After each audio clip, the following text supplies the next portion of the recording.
Eh,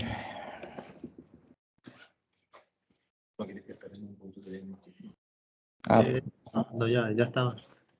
Bien, bien. Bueno, veo en sala a la profesora Liris Monasterio. Profesora Liris, muy buenas tardes. ¿Cómo está? Bienvenida. Bien, vamos a empezar. Muy buenas tardes con todos. Bienvenidos al segundo día del curso Buenas Prácticas Vitivinícolas, organizado por la Escuela Profesional de Ingeniería en Enología y Viticultura de la Universidad San Juan Bautista. Hoy es el segundo día de las 4 sesiones que vamos a tener hasta el día jueves 23. El día de hoy tenemos el tema uso del anhídrido sulfuroso en las prácticas en bodega. Esta presentación va a estar a cargo del magíster Fernando Piotente. Para aquellos que están integrando por primera vez al curso, vamos a hacer una breve descripción de su perfil académico profesional. Él es licenciado en Enología en Industrias Frutohortícolas por la Universidad Juan Agustín Maza de Argentina, con un diplomado en Gestión de la Calidad al Vino por la Universidad Juan Agustín Maza. Tiene una maestría en gerenciamiento en negocios agroindustriales por la Universidad Nacional de Cuyo, en Argentina también, y actualmente ejerce el cargo de responsable técnico en bodegas Toco de Viani, Todaro S.A. y Alnogar SAS, todas ellas también ubicadas en Argentina. Asimismo, es comercial en Interquímica Argentina. Bien, con esta breve presentación vamos a dar inicio al segundo día del curso. Solamente un pequeño corte, estamos enviando por correo electrónico el link de asistencia, dado que tenemos algunos problemitas de configuración del chat en la sala de Teams.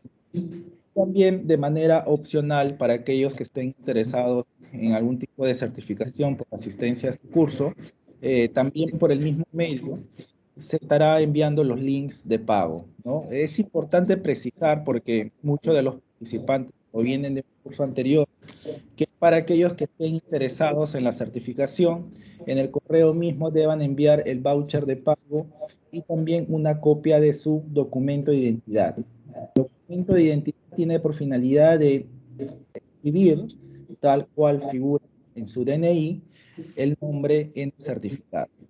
Con este breve paréntesis, damos inicio al segundo curso. Fernando, muy buenas tardes. A Jessica, bienvenido nuevamente y damos por iniciado la presentación. Muchas gracias. Hola, buenas tardes. Bueno, muchas gracias, doctor. Nuevamente, muchas gracias a la Universidad San Juan Bautista y a la Universidad Juan Agustín Maza, que me han permitido estar acá. Mi primera vez en ICA, así que también muchísimas gracias a todo el equipo que me ha recibido, que me hacen sentir muy cómodo en estos días, que es el segundo día, pero voy a estar toda la semana. Y bueno, ayer estuvimos hablando un poco de lo que es la limpieza y la desinfección de un establecimiento, que en algún punto se toca con lo que vamos a hablar hoy. Hoy vamos a estar hablando de anhídrido sulfuroso, repasando algunos conceptos y viendo un poco qué nos está pidiendo hoy el nuevo consumidor y cómo poder ir tratando quizás de bajar su contenido en los vinos o de usarlo un poco menos. Así que vamos a empezar por esa parte. La mecánica va a ser igual que la de ayer, pienso. Vamos a hablar, igual si alguien tiene algo puntual, levanta la mano en el chat o acá en la sala, y si no, después responderemos todas las inquietudes. Bueno, ¿qué es el anhídrido sulfuroso? El anhídrido sulfuroso es un conservante, un bactericida, que se encuentra en muchos alimentos, ¿sí? Está calificado como un aditivo, que es el E220 a nivel internacional, y a partir de él surgen un montón de otros aditivos, conservantes, a base de anhídrido sulfuroso, que son los que componen la familia de los sulfitos. Los coloqué en esta primer filmina, más a título informativo, pero tenemos el sulfito de sodio, el bisulfito de sodio, los metabisulfitos, de calcio, de potasio. Tenemos una gran familia de derivados del anhidrido sulfuroso que podemos encontrar en los alimentos y todos forman lo que le llamamos hoy, está bastante de moda la palabra, de los sulfitos. ¿Qué alimentos tienen sulfitos? Porque enseguida nos vamos a dedicar al vino, que es al que nos trae hoy a referencia, pero en casi todos los alimentos encontramos sulfitos de una u otra manera, como agregado como una o como otra sal. Lo tenemos en el vino, en la cerveza, en las carnes, en los mariscos, en los cereales, en las frutas secas, en algunas salsas. En casi todos los alimentos encontramos sulfitos como aditivo, como ingrediente. ¿Qué pasa con los sulfitos? Refiriéndonos a la salud y por qué la importancia y por qué cada vez el consumidor se le ha metido esa palabra en la cabeza y vamos hablando más de bajar las cantidades de sulfitos. Ya en el año 1973 se hablaba de la influencia de los sulfitos en la salud, ¿sí? Y se ha venido estudiando. No hace tantos años, hará una década o un poco menos, que se está estudiando un poco más de cerca. Pero lo que provocan los sulfitos en el cuerpo, en la salud, es una destrucción de la vitamina B1, y a partir de esa destrucción de la vitamina B1 lo que nos da es algunas náuseas, irritaciones gástricas, irritaciones de esófago, y es mucho más peligroso en las personas asmáticas, en donde puede producir reacciones alérgicas que pueden ser desde leves hasta bastante más graves. La Organización Mundial de la Salud admite una ingesta diaria de 0,7 miligramos por litro. Miligramos por litro por kilo de peso vivo del que lo consumen. Eso nos está dando, si nos vamos a vino, a las cantidades máximas autorizadas por la OIB, que consumiendo media botella de vino, son unos 370 ml, aproximadamente estaríamos llegando a la máxima ingesta diaria de sulfitos. De ahí que en muchos países la legislación nos está obligando a poner distintos símbolos o directamente la palabra contiene sulfito en los marbetes. Debería ser en el vino y en todos los alimentos. Hoy yo les hablo simplemente de vino, pero el vino ya estamos obligados legalmente, casi todos los países, algunos quizás todavía no, a poner o alguno de esos símbolos que encontré de distintas legislaciones o directamente la palabra contiene sulfitos. Y ahí es que también distintas organizaciones e institutos nos dan valores máximos en lo que puede tener de anhidrido sulfuroso un vino. Y los clasifica de acuerdo al contenido de azúcar del vino. Un vino seco de un vino semiseco. Un vino semiseco va a poder tener más anhidrido sulfuroso porque necesitamos mayor protección microbiana en la botella de ese vino. Entonces, por ejemplo, yo acá puse 3 normativas. Puse la OIB, puse la Comunidad Económica Europea y puse el INB, que es el instituto que nos rige en Argentina. Vemos que la OIB es bastante benévola, digamos, la Comunidad Económica Europea baja un poco las cantidades, excepto en los blancos semisecos, y el INB es todavía más estricto, porque después hubo una tolerancia grande analítica, entonces es un poco más estricto para que no se vaya a quedar afuera de la legislación de ningún otro país donde se pueda exportar. Pero vemos que en anhidrido sulfuroso total, que es lo que nos está marcando, enseguida vamos a ver las distintas partes del anhidrido sulfuroso, pero de anhidrido sulfuroso total, los máximos serían eso. No deberíamos poder pasar para un vino tinto seco los 175 miligramos por litro para estar dentro de lo que nos pide la OIB. Ahora la gran pregunta, tenemos los sulfitos, tenemos el que nos produce el anhidrido sulfuroso, tenemos una legislación que nos dice hasta cuánto podemos tener y ya sabemos incluso cuánto podemos consumir sin que sea peligroso. Entonces también se habla mucho de vinos sin anhidrido sulfuroso. Y ahí la pregunta, ¿se puede elaborar un vino sin anhidrido sulfuroso? Y la respuesta es no. Si bien en enología por ahí siempre está la palabra depende, nunca hay un sí o un no, siempre le podemos buscar algo, pero sin nada de sulfito no se puede elaborar un vino. Quizás en algún momento podamos hacer un vino sin agregado de anhidrido sulfuroso, pero siempre, y ahora enseguida vamos a ver por qué, algo de sulfito los vinos van a tener. Entonces ahí la pregunta, ¿qué hacemos para poder cumplir con lo que los nuevos consumidores nos están pidiendo, los nuevos mercados nos están pidiendo de productos más naturales, más sanos, con menos agregados que nos puedan hacer mal, pero ya sabemos que sulfitos vamos a tener. Entonces, la idea de hoy es tratar de buscar cómo hacemos para tratar de que esos vinos tengan menos sulfuroso. Para eso vamos a estudiar, vamos a dividir como en tres. Vamos a estudiar primero cuáles son las funciones del anhídrido sulfuroso, para qué lo agregaríamos en el vino, de dónde surgen esos sulfitos que estarían en el vino, aunque nosotros no le agreguemos anhídrido sulfuroso, y cómo bajar las dosis a utilizar o cómo reemplazarlo parcialmente si es que podemos durante el proceso de elaboración. Esto es material de enología 1, los que han estudiado enología, anhídrido sulfuroso, como lo que nos dan el primer día, de buenas tardes, esto de enología, anhídrido sulfuroso, se los presento. Y las funciones más o menos nos salen. Sabemos que es antiséptico, porque tiene la función de inhibir microorganismos, de acuerdo al tamaño del microorganismo los va a inhibir.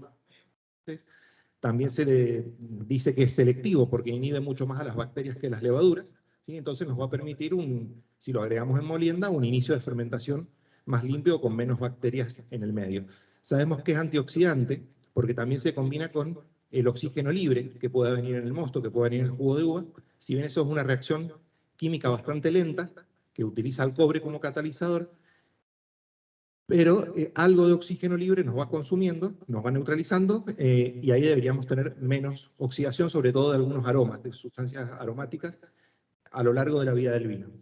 Antioxidásico, sobre todo en el caso de tener vendimias un poco alteradas, botritis, o por alguna otra enfermedad en donde tengamos enzimas como la lacasa, la tirosinasa. Esa acción antioxidásica es la que nos va a destruir, nos puede paralizar o destruir incluso la acción de esas enzimas oxidásicas.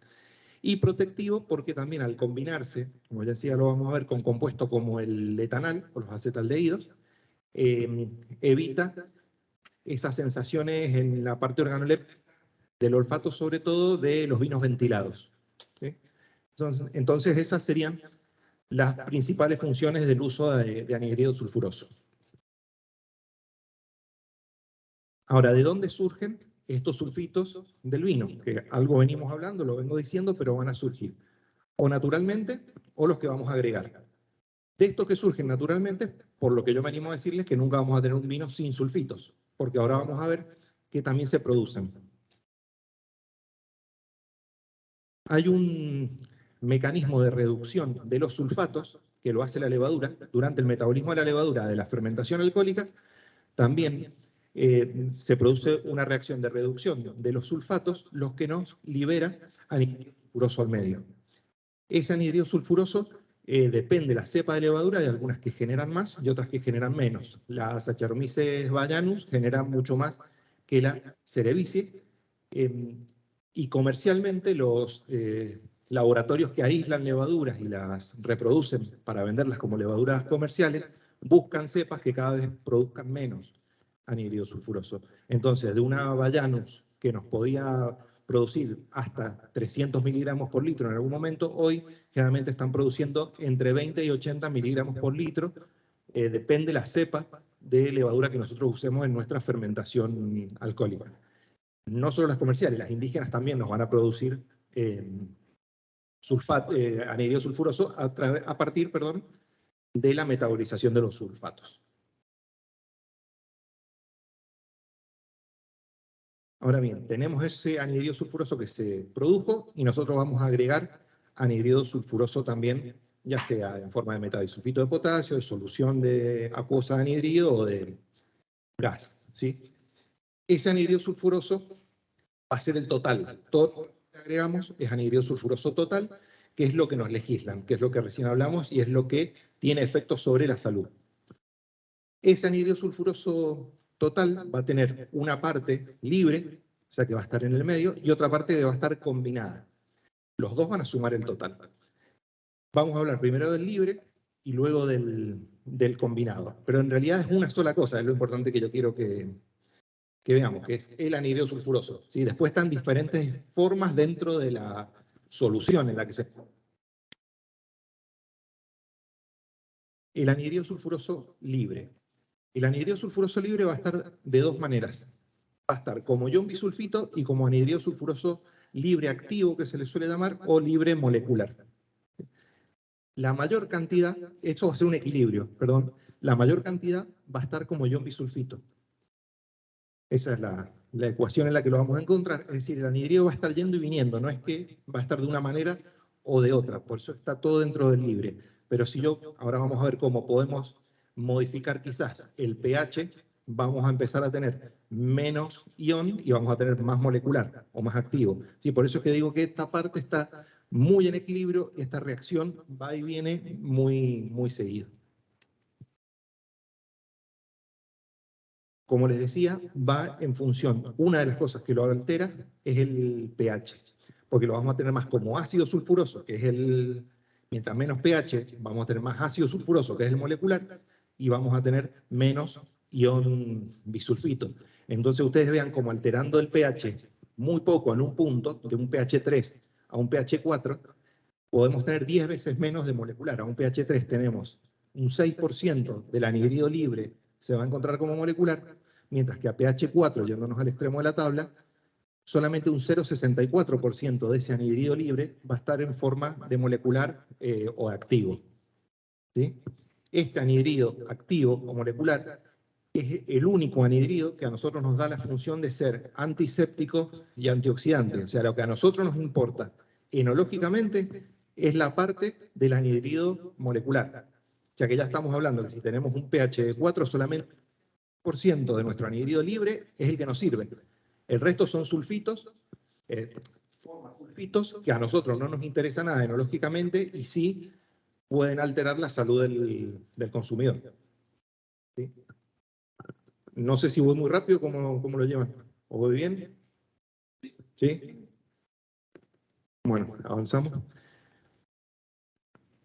Este anhidrido molecular, si le fijamos un pH, también se va a alterar en cuanto al alcohol y en cuanto a la temperatura. En la tabla que sigue se ve un poquito más gráfico. Si nosotros fijamos un pH, también este equilibrio ion bisulfito ácido sulfuroso tiene una constante de disociación, un pK. Ese pK va a estar en función del alcohol y la temperatura para que sea más fácil o no que esa reacción se cumpla. Si nosotros nos vamos a un extremo de la tabla con un alcohol de 20 grados y a una temperatura de 40 grados centígrados, vemos que esa constante es la más alta, es de 2,86. ¿Qué nos indica esto? Que mientras más temperatura tengamos nuestro vino, en este caso, y mayor concentración alcohólica tenga, vamos a tener un mayor porcentaje de anhidrido libre como molecular. ¿Sí? Entonces, las tres cosas que nos los van a alterar o que nos los van a modificar va a ser el pH, la temperatura y el alcohol. Al final de la charla vamos a hacer un ejemplo práctico de si fuéramos a corregir un vino en una vasija, cómo nos altera el anhidrido. Ahora vamos con esto teoría, enseguida vamos a ver un ejemplo práctico. Bueno, eso en cuanto a anhidrido sulfuroso libre, ¿sí? Entonces recuerden, vamos a tener la parte activa o molecular, que es la que nos interesa, y la parte que no nos interesa tanto, que está como un ion bisulfito. Después tenemos el anhidrido sulfuroso combinado. El anhidrido sulfuroso se une a partir de los grupos carbonilos de algunas sustancias y se combina principalmente con el etanal. O sea, con el etanal se nos va a combinar el 99% del anhidrido sulfuroso que se combine. Y esa unión va a ser muy fuerte.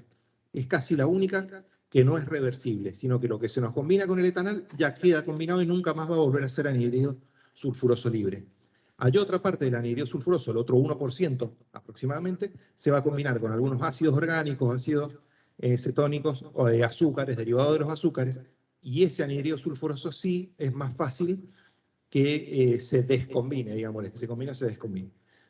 Pero principalmente se une a estos grupos carbonilos simples de estas sustancias. También puede combinarse, hacemos otra, con algunas sustancias dicarboniladas o dicarboxiladas que puede tener el vino. Pero estas sustancias dicarboxiladas provienen únicamente de vendimias enfermas. Si nosotros cosechamos uva con algún tipo de artritis o de alteración microbiana, sí va a venir más cargada de este tipo de sustancias dentro de las enzimas que hablábamos hace un rato, ¿qué nos va a combinar el anhidrido sulfuroso? Por eso es que, a nivel práctico, en vendimias botritizadas, elevamos la dosis de anhidrido sulfuroso en el lagar. Primero porque vamos a tener la casa-hidrocinasa, que en una vendimia sana no, y se nos va a combinar con estas dicarboxilos, bajando mucho la cantidad de anhidrido libre. Entonces este es un cuadro más o menos resumen de lo que hemos estado hablando, del anhidrido sulfuroso total. Tenemos el libre, tenemos el combinado, y dentro del libre van a ver que una porción muy chica es la del anhidrido sulfuroso molecular activo, mientras que el resto es todo bisulfito. Y dentro del combinado, la gran parte está unida a acetaldehído o a etanal, que no se va a descombinar tan fácilmente, y el resto se combina con azúcares y ácidos. ¿Sí? Polifenoles, etcétera, con otras sustancias que encuentren un grupo carbonilo libre. ¿Cómo lo llevamos? ¿Cómo vamos hasta ahí? Bien. Bueno, vamos a ir ahora un poco a la bodega, cómo lo utilizaríamos en la bodega, siempre tratando de unir la parte teórica de lo que hemos hablado, de las funciones del anhidrido y cuál es su parte que no funciona, versus lo que pasaría prácticamente. Entonces, lo primero que nosotros vamos a hacer en la bodega es cosechar la uva. Nosotros hemos estado viendo que las funciones del anhidrido son la de ser antioxidante, antiséptico, principalmente. Vamos a hablar siempre de una vendimia sana, de ahora en adelante, pues si no se nos van a ir muchos puntos. Si la vendimia es sana, lo que vamos a usar el anhidrido al principio es para evitar oxidaciones prematuras, que no nos compliquen, no nos desnaturalicen algunos aromas, y la parte de selectivo para las bacterias, antiséptico.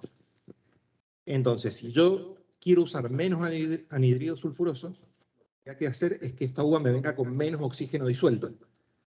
Para tratar de que ese mosto de esa uva venga con menos oxígeno disuelto, trataremos de hacer una cosecha más sana, más entera. Es decir, que no vengan granos rotos, que en el camión no venga tanto mosto, mientras horas más frescas del día elijamos para cosechar mejor, tratando de que cada vez no nos haga falta tanto anhidrido para contrarrestar esa oxidación.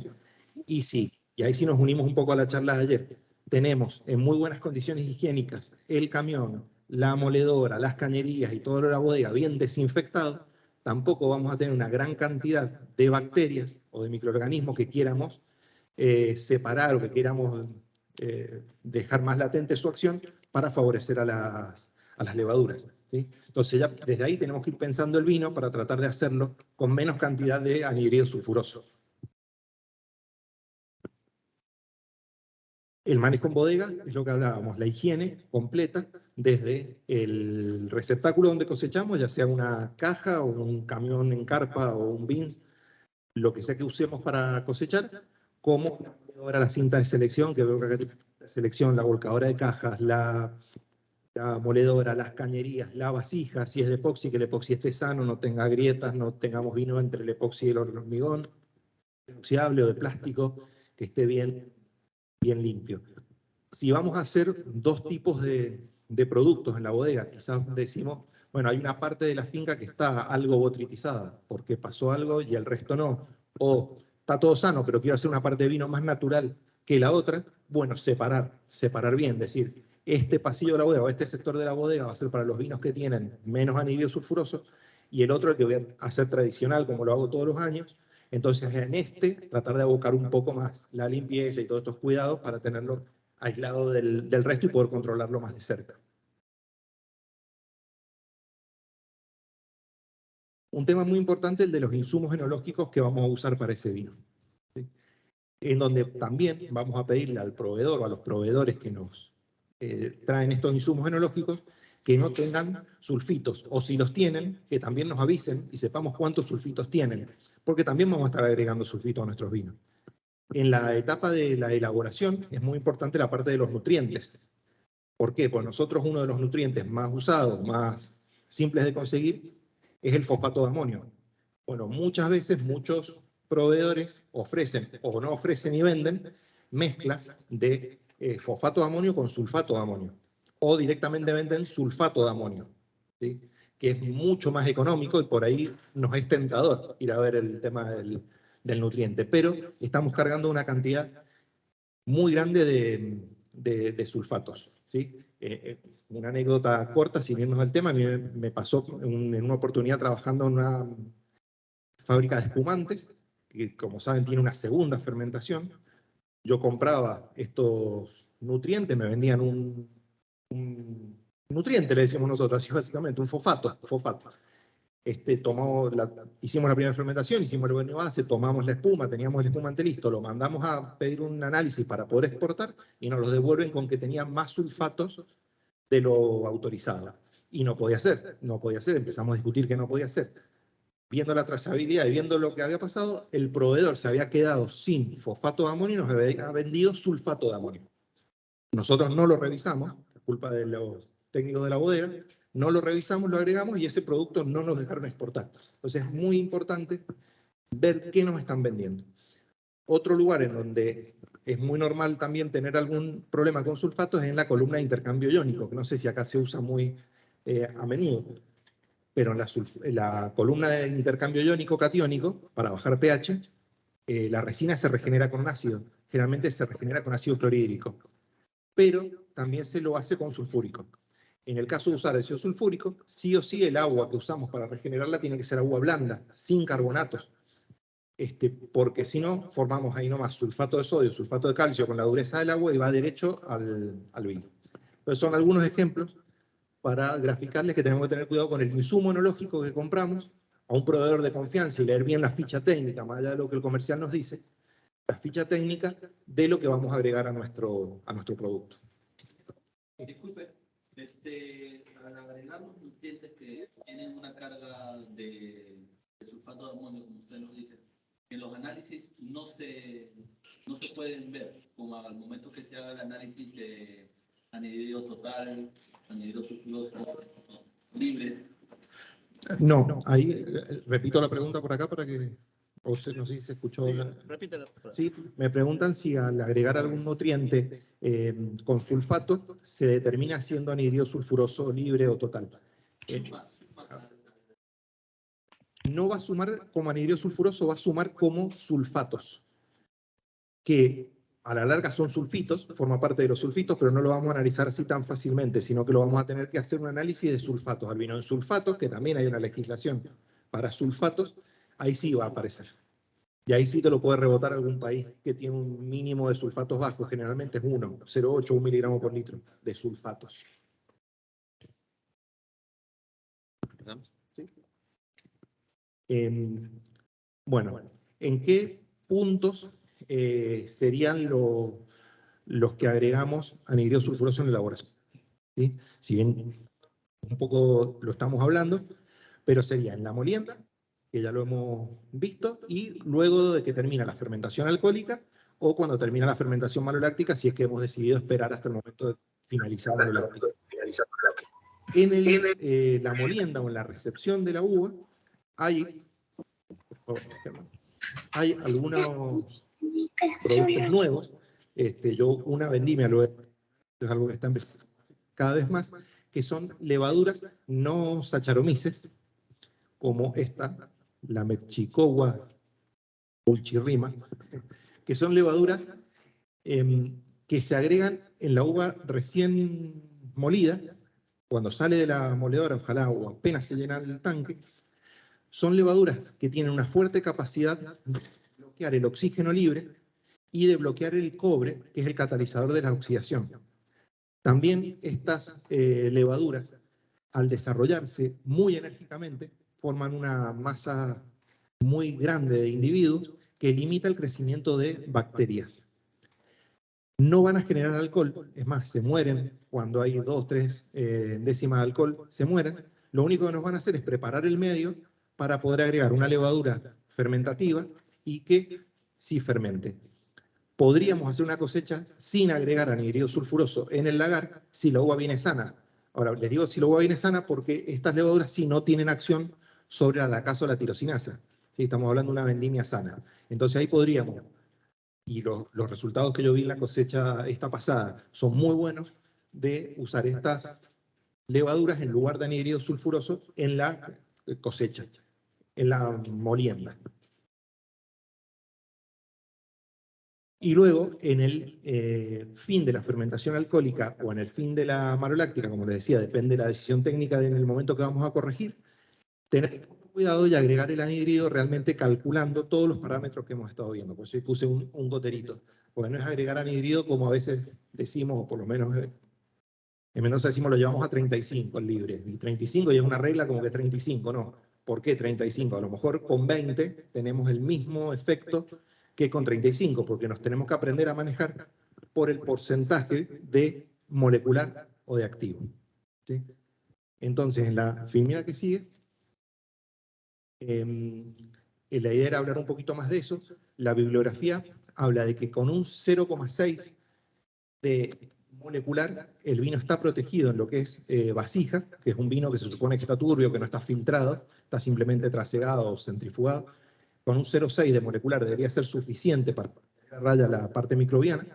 Y en botella, que es un vino que ya se filtró, si es un vino de línea, hay vinos que no se filtran, normal, filtrado, con 0,4 debería ser suficiente. ¿Cómo calcular ese 0,4, ese 0,6? Antes era una planilla Excel, hay una planilla Excel bastante complicada, o son un montón de curvas, y el pK y el pH, y calcular. Hoy en día, con la globalización e Internet, hay calculadoras de anhídrido molecular gratis en la red. Y yo ahí puse el link a una, como para que hiciéramos un ejemplo práctico. Le podemos dar al... Ya. Voy a dejar de compartir porque se ve acá, Ah, bueno. pero acá en la pizarra del salón no se ve. Voy a volver a compartir. Bueno, Muy bien. la idea es abrir una de esas calculadoras y que veamos realmente a un mismo vino le variamos el pH o le variamos el alcohol, cómo nos cambia la cantidad de anhídrido, llegando a un punto en el que cuando uno va a corregir el vino después de la fermentación, se pone a sacar estas cuentas y se nota que es mucho más simple y más efectivo quizás corregir pH nuevamente, después de la maloláctica, hacer el trasiego, limpieza de las borras, corregir pH y después corregir anhídrido, que corregir anhídrido directamente, porque quizás nos terminó maloláctica con un pH 3,8, 3,7, 3,9 y tenemos que irnos a 40, 45 de libre cuando corregimos 3,6 o 3,55, quizás con 25, 30 de libre estamos protegidos. Una falla. En la virtualidad sí lo pueden ver la pizarra. Hay que solamente proyectarlo aquí. Ah, bueno. Sí.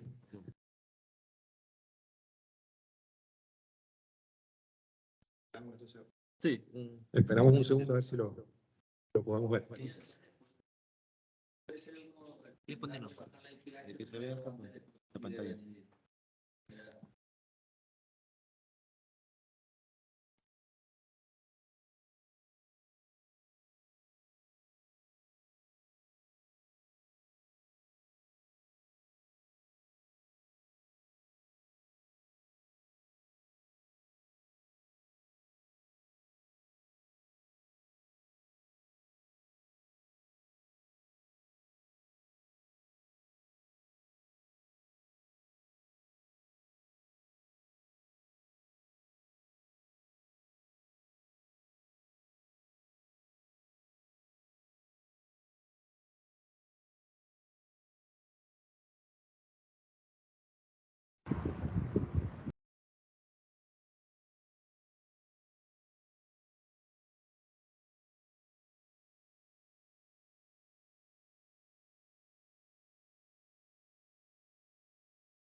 Hablo de temperaturas en Argentina, en Mendoza, ¿no?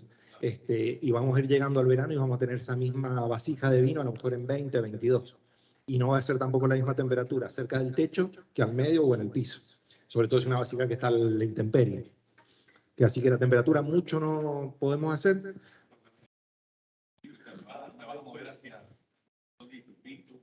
Va a influir. Sí, lo que se hace ahí, o lo que sea personal, lo que hago es tomar un criterio. Decir, bueno, voy a considerar que el vino está a 8 grados todo el año.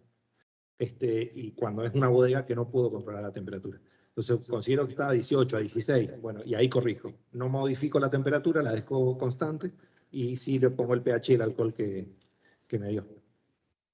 Ya se Bueno, ahí pudimos verla. Entonces vamos a ver si, por ejemplo, ponemos un pH de 350, un anhídrido libre, supongamos de 30, una temperatura de 18 y un alcohol de 14, ahí más abajo, ven que tenemos un activo, ahí nos explica que tenemos un activo de 0,80, o sea que al 0,6 que dice la bibliografía estaríamos más que cubiertos. El mínimo sería 0,4.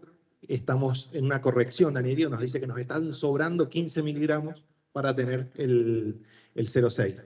Pero subamos de nuevo y modifiquemos así abruptamente. Tengamos el mismo vino, pero en vez de 350, pongámosle 380 de pH. El activo se nos cayó de 0,8 a 0,41 en un segundo por no corregir pH. ¿Sí? Entonces, a lo mejor, corrigiendo pH no me hace falta corregir más anhídrido. Por eso era la diapositiva, tratar de poner el anhídrido con un gotero, haciendo bien un análisis global de lo que tenemos en la vasija y decir, bueno, ¿cuánto anhídrido necesito para que no se me disparen los sulfitos y poder tener un vino protegido? A eso iba con que no vamos a poder tener un vino sin anhídrido sulfuroso, pero sí podemos tratar de llevar a producir menos cantidad de anhídrido sulfuroso, ya sea en molienda con sustitutos al anhídrido sulfuroso, como después cuando vamos a corregir la pileta tener muy en cuenta este parámetro del molecular. Como ven, no es difícil, es abrir una página de internet y meter los datos y ya sabemos cuál es el molecular. Eso era un poco este ejemplo práctico que les quería mostrar cómo varía realmente mucho. O si lo dejamos ahí, modificale, por favor, perdón, Germán, modificale el alcohol a 12. O la temperatura. Mira, el alcohol no lo modifica tan fuerte como el pH, nos lo bajó a 47 y le bajamos 2 grados de alcohol. ¿Sí? Y la temperatura, a ver, por favor, subámosela a 22, como para... Sí, se subió casi 10 puntos el libre, modificándole 5 grados, 4 grados la temperatura. ¿Sí?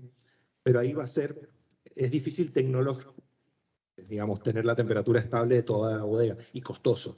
¿Sí? Tener un equipo de frío, estar generando frigorías o calorías para mantener un vino todo el año a la misma temperatura, por ahí no nos van a dejar de la parte contable. Digamos. Nosotros como técnicos vamos a estar felices, pero la parte contable no van a... Sí, sí, influye bastante. Yo generalmente, como te digo, con 18. La tomo estándar en 18 y modifico pH. Y ahí tomo la corrección de anhídrido que me hace falta. Yo generalmente los tengo siempre en 0,7 de molecular. No me juego al 0,6 que dice el siempre y nunca, no hay problema. Tienen un mayor rango de entre 18 y 22. Bueno, viste que estamos en temperaturas bajas, 14, 15, ¿no? Porque ellas bajas caen por debajo de 0 grados. Sí, tenemos las tolerancias. ¿Sí? Una tolerancia de 200 miligramos, como es en algunos lugares para algunos vinos, de total es alta.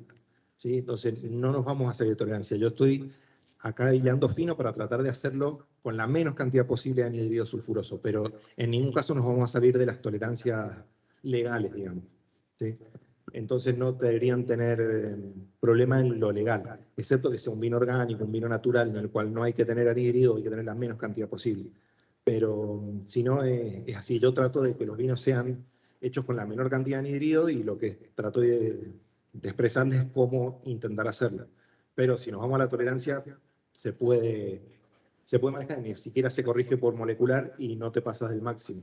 Pero hay formas para hacerlo, y como les decía, desde 1973 que ya se está estudiando cómo los sulfitos afectan la salud, y han pasado muchos años para que realmente estemos sentándonos a pensar o se ha ya masificado eso de tratar de ver cómo bajarlo.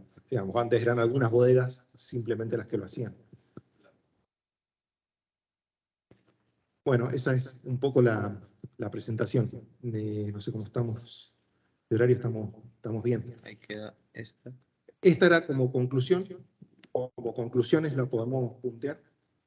Si no, que era cómo bajar la cantidad, es un resumen de todo lo que hemos estado hablando, evitar las oxidaciones y las incorporaciones de oxígeno indeseables, tratar de que la uva cosecharlas sanas y sin lo más enteras posibles, no rotas, maximizar todo lo que es limpieza y desinfección para no tener esas bacterias dando vuelta que nos estén compitiendo.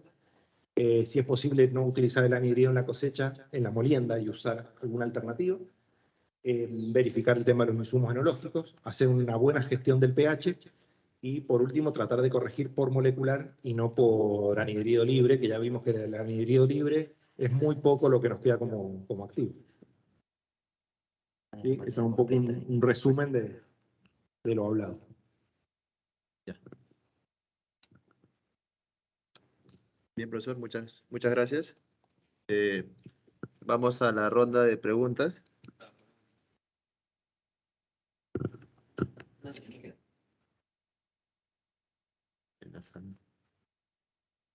Para los que se encuentran en la sala virtual, por favor, levantar la mano.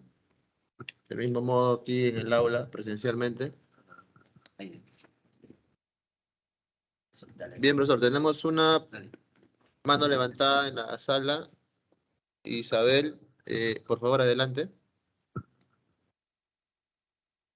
Buenas tardes, muchas gracias por su presentación. Estaba muy interesante. Bueno, esto de los sulfitos sí que es un problema y tal. Yo me pregunto si estos sulfitos se pueden eliminar, o bueno, se va eliminando un poco después de que se filtran, porque entiendo que los vinos se filtran después de la fermentación, y pienso que ahí se van quedando parte de estos sulfitos, sulfatos y anhídrido sulfúrico en el absorbente, en el filtrante, como por ejemplo las tierras diatomeas. Y eso ayuda a reducir esa concentración, si la tuviese alta, si la tuviese baja, en qué proporción y cómo podría utilizarse. Muy bien, Isabel. Buenas tardes. Sí y no. Hay una parte que se podría llegar a absorber si es que tuviéramos algún precipitado, por ejemplo, algún sulfato de calcio, alguna sal que se generó por algo raro. Pero lo más normal sería que ante una filtración por diatomea, ante un trasvase, ante cualquier tratamiento en bodega, lo que pase es que se nos combine anhidrido sulfuroso o se nos pierda por oxidación. Entonces ahí vamos a ver que tenemos menos libre y lo vamos a volver a corregir, pero lo único que vamos a estar haciendo es subiendo el total. Es decir, el total nunca va a bajar, el total va a estar, sino que parte del libre va a pasar a total, ya sea porque se generó, como digo, una oxidación, porque se generó etanol, porque endulzamos el vino, porque queríamos seco y teníamos un seco, entonces le adicionamos mosto para edulcorarlo, y ahí se nos combina parte del libre, pero siempre va a ir sumando el total. No es que va a bajar el sulfuroso total. No, ok, entiendo. Bueno, pienso que muchas gracias por la respuesta, y pienso que es siempre así convencional esta forma normal de que se produzca etanol, acetaldehídos, aldehídos, y hasta, como dijo, que puede haber enfermedades o uvas dañadas que pueden generar ácidos carboxílicos que luego también adhieran esta parte de los compuestos sulfurados y anhídridos. Y a la vez, pues pienso que vamos a seguir adicionando más anhídrido sulfúrico. Sí, la manera de adicionar menos anhídridos sulfurosos es cuidando la sanidad de la uva, cuidando la higiene y después buscando alternativas y siendo consciente en el agregado y haciendo una muy buena gestión de pH. Siempre algo de anhídrido sulfuroso va a tener. Es imposible hacer un vino con cero sulfito, cero no va a tener nunca, la misma levadura no los va a generar, pero sí podemos bajar la cantidad y lograr vinos más sanos desde simplemente el punto de vista sulfitos. Bien, profesor, muchas gracias por su respuesta. Gracias, Isabel, por tu pregunta. En la sala presencial, ¿tenemos alguna pregunta, por favor? ¿Pueden levantar la mano? Bien, Ricardo Tasaico, estudiante. Licenciado, buenas tardes. Otros insumos genológicos que se puedan reemplazar el anhidrido sulfuroso o otras alternativas que se puedan generar. Hay otras alternativas, por ejemplo, en cosechas se puede usar algo de ácido ascórbico combinado con anhidrido sulfuroso, pero personalmente prefiero seguir ensayando estas levaduras que quitan oxidación o que evitan oxidaciones que les mencioné antes de agregar otra cosa más. Y después, como bacteriostático, digámosle, o antimicrobiano, hay algunas sustancias dando vueltas que venden, dimetilcarbonatos o hay otras cosas, pero estamos tratando de bajar sulfitos para hacer vinos cada vez más sanos, más naturales. Entonces, mientras menos cantidad de insumos agreguemos, es mejor. Yo en lo personal trato siempre de hacer el vino agregando la menor cantidad de insumos posibles. Entonces no hay nada como una buena filtración y eliminar al microorganismo en vez de agregar algo que lo mate o que lo inhiba, siempre y cuando el vino lo soporte. Si es un vino de guarda de mucho tiempo y lo filtramos, por ahí lo vamos a enflaquecer un poco. Pero bueno, si el vino tiene mucho tiempo, tiene una buena cantidad de alcohol, no tiene azúcar, tiene una buena acidez y tiene un buen activo, no debería pasarle nada. El vino es un producto muy noble a la hora de tratarlo. No es un producto que se altere fácilmente, entonces hay que usar también eso para tener un producto sano. Bien, bien, profesor, muchas gracias. ¿Alguna otra pregunta en el aula? Bien, vamos, Manuel Jiménez, ha levantado la mano. Buenas tardes, profesor. Mi pregunta era la siguiente. Usted mencionó que una forma como de predecir cuánto dióxido de azufre traía la uva era midiéndole la cantidad de oxígeno disuelto. Mi pregunta era cómo se mediría esa cantidad de oxígeno disuelto y qué parámetros o qué valores se tendrían que tener en cuenta para predecir la cantidad de dióxido de azufre que tiene justamente la uva. Oxígeno disuelto en el mosto podríamos medir con un oxímetro normal que nos mide, metiendo la sonda al mosto sabríamos la cantidad de oxígeno disuelto que tiene, ¿sí?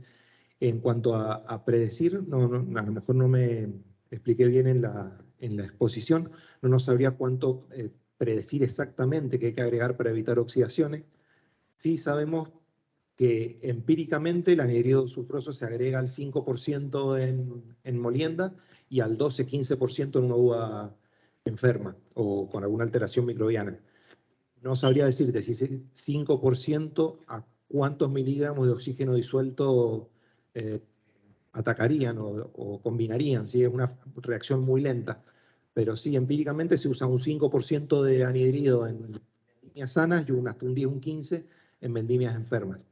¿Sí? Y el cómo medir oxígeno disuelto en un mosto sería incluyendo una sonda de un oxímetro en el interior de una vasija con mosto, de un vaso con mosto. Bien. Ha levantado la mano en la sala virtual del doctor Carlos Vegas. Adelante, doctor. Gracias, Germán. Antes levantó la manito Isabel. No sé si desea volver a hacer alguna pregunta. Isabel, por favor. Sí, gracias, muchas gracias. Sí, yo quería comentarles que yo tengo un vino que está, bueno, no es realmente ya vino para consumo, sino es un filtrado que se hizo y quedó como residual y lo tengo como más o menos un mes y veo que no le crecen bacterias o no tiene bichos ahí encima. Entonces me pregunto si eso me indica que tiene empíricamente, ¿no? Y teóricamente si tiene alta concentración de sulfuro. No, Isabel, que no se te genere un velo, me dices, en la superficie del vino. Seguramente está ligado más a que tenga una concentración alta de alcohol y a que no haya mucho oxígeno. Si a lo mejor lo tienes en un lugar bien cerrado, donde no tiene aire en la superficie, pero no es directamente proporcional a la cantidad de sulfitos que tengas disueltos en el vino. Ok, ok. Muchas gracias. Eso sí que ahora lo tengo claro. No, por favor. Bien, gracias, Isabel. Doctor Vega, le cedo la palabra. Gracias, Germán. Sí, me gustaría hacerle una consulta a Fernando en relación al uso de los sulfitos. Me pareció ver en una diapositiva donde me parece el mensaje es que en la elaboración de vinos debemos utilizar sí o sí sulfitos por los diferentes beneficios que nos pueda brindar durante su elaboración, pero también hay algunas consecuencias, ¿no? Que puede afectar también por por el largo periodo de consumo pues, sobre la salud, ¿no? Recuerdo haber visto algunos trabajos, por ejemplo, en la cual se utilizaban levaduras vínicas seleccionadas para intentar reducir el uso de las concentraciones de sulfitos. Del mismo modo, recuerdo haber leído un artículo sobre también el uso del quitosano, ¿no? Entre estas diversas opciones o estudios que hay, mejor dicho, en la literatura, en las revistas, ¿cuál es la tendencia? Sería, ¿usted vislumbra que haya un momento, después de varias investigaciones, en que debamos prescindir su uso? ¿Usted es partidario de algún tipo de combinación microorganismos sulfitos para reducir su concentración o de algún otro producto que pueda ya estar en práctica, ¿no? Para justamente buscar esa reducción de las concentraciones en los procesos de elaboración? Gracias. Sí, doctor. Bueno, en cuanto a la cantidad de sulfitos, yo decía que no es posible elaborar un vino o que haya un vino sin sulfitos, porque hasta la misma levadura nos genera sulfitos durante la fermentación. Sí, podemos elaborar un vino con el mínimo agregado de anhidrido sulfuroso o incluso sin agregar anhidrido sulfuroso. Pero igualmente, aunque nosotros no agreguemos algo de sulfito, va a tener. Por eso yo decía que imposible una diapositiva ahí con un no categórico de no poder tener vinos sin sulfitos. Algo vamos a tener. Después, con respecto a los usos alternativos, completamente de acuerdo en estas levaduras no Saccharomyces, como las que les mencionaba en la presentación, las cuales no nos generan alcohol, son muy poco resistentes al alcohol, sino que lo que hacen es ganar el medio rápidamente para evitar el crecimiento de bacterias, y se combinan fuerte con el oxígeno y con el cobre para evitar esas oxidaciones prematuras de precursores aromáticos, principalmente en la elaboración. Después estos otros productos como el quitosano que me estabas nombrando, también viene el DMDC, el dimetildicarbonato, en algún momento también, y bajo cuerda, sabemos que también se usan antibióticos. No soy partidario por no seguir sumando insumos a un alimento. Insumos que no sé hasta dónde están tan probados. Un DMDC, en las concentraciones que se usa, según los estudios de la OIB y según los estudios de los organismos, no es dañino para la salud. Lo único que genera es alcohol metílico en trazas, pero, por ejemplo, Japón no lo acepta, pero si nosotros vemos un envase de DMDC, lo primero que vemos es una calavera y que dice cuidado veneno. Entonces a mí me hace mucho ruido agregarlo al vino. El quitosano es un antibacterias natural, según dice la ficha técnica, es una antibacteria que se agrega para matar bacterias y también mata Brettanomyces. más Brettanomyces que bacteria, perdón. Más Brettanomyces que bacteria, algunas levaduras y ciertas bacterias lácticas. Lo que hace es matarlas, después precipita y hay que filtrar el vino. Yo considero que todo lo preventivo es mejor a lo curativo. Todos estos productos son curativos. Ya tengo un problema en el vino, tengo que atacarlo. Pero si yo logro prevenir con una buena protección en molienda, con una buena higiene en bodega, habiendo desinfectado todo como corresponde, y luego antes de embotellar, hacer un buen filtrado micróbico con un 0,40, un micrón absoluto, una membrana absoluta de 0,45 micrones, y la higiene necesaria en los picos de la llenadora y en todo mi tren, considero que no debería hacer falta agregar todas esas cosas. Pero existen y se pueden usar como un curativo lícitamente.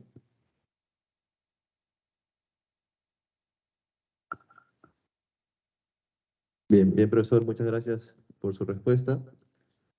¿Tenemos alguna otra pregunta, por favor, aquí en el aula virtual o en la sala, en la aula virtual o en la sala presencial, por favor?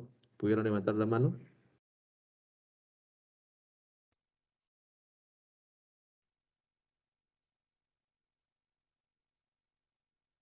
Bien, al no haber más preguntas, le cedo la palabra al doctor Carlos Vegas para que pueda dar el cierre de este segundo día de conferencias.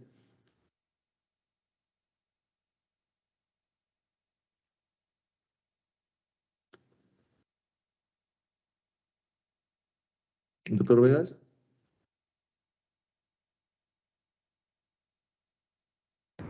Gracias, Germán. Sí, tenía un problemita para activar el micrófono, pero bueno, ya estoy nuevamente.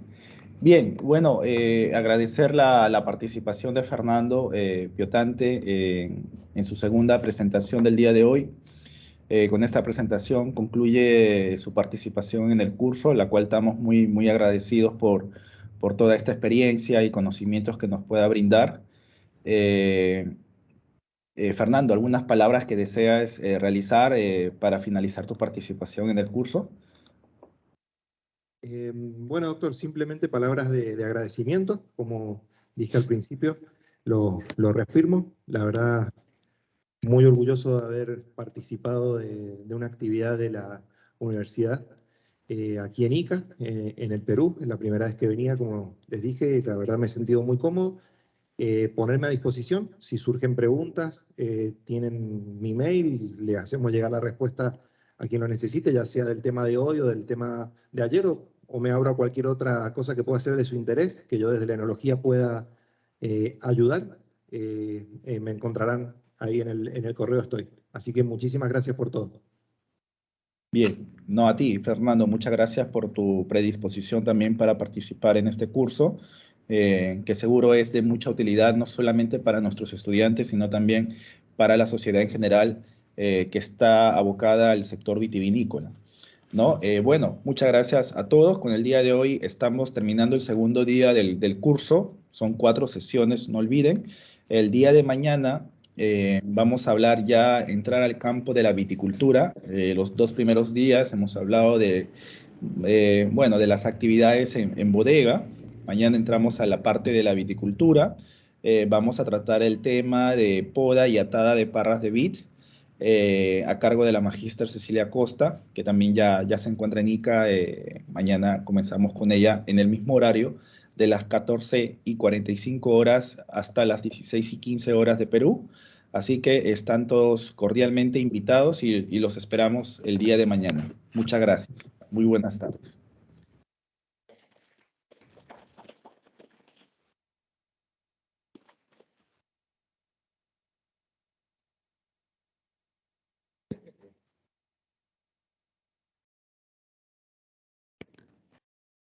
Muchas gracias por todo.